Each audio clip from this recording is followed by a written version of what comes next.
Welcome to our channel. AP రాజకీయాల్లో ముంబై నటి కాదంబరి జత్వానీ అక్రమ అరెస్టు వ్యవహారం సంచలనమైంది.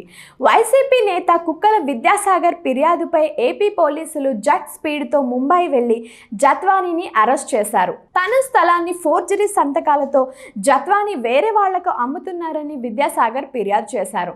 ఫిర్యాదు చేసిన ఫిబ్రవరి 2వ తేదీనే ముంబైకి వెళ్లి జత్వానీని ఆమె తల్లిదండ్రులను పోలీసులు అరెస్ట్ చేశారు.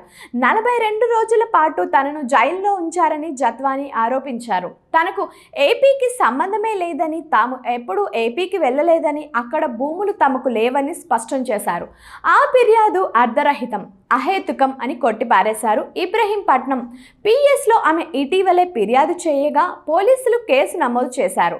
జత్వానీపై కేసు వ్యవహారానికి సంబంధించి ఏపీ ప్రభుత్వం 3 ఐపీఎస్ అధికారులు నితీష్ రాణా, విశాల్ గున్ని, పిఎస్ఆర్ ఆంజనేయులపై సస్పెన్షన్ వేటు వేసింది.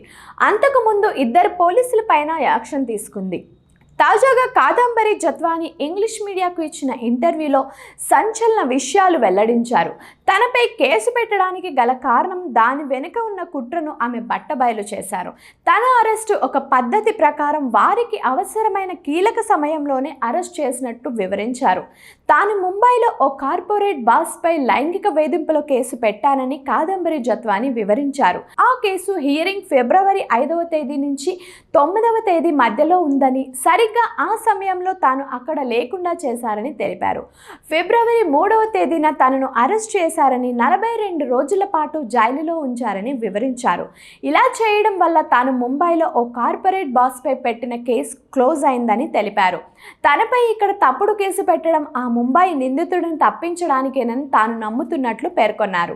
తనపై కేసు వెనుక రాజకీయ ప్రేరేపణలు, డబ్బు, చేతులు మార్చడం చాలా జరిగిందని, లేదంటే ఈ స్థాయిలో డ్రామా ఉండేది కాదని జత్వానీ తెలిపారు. ఆ కార్పొరేట్ బాస్పై డిసెంబర్లో ఎఫ్ఐఆర్ ఫైల్ అయిందని, అందుకే ఈ డ్రామా అంతా జరిగిందని పేర్కొన్నారు.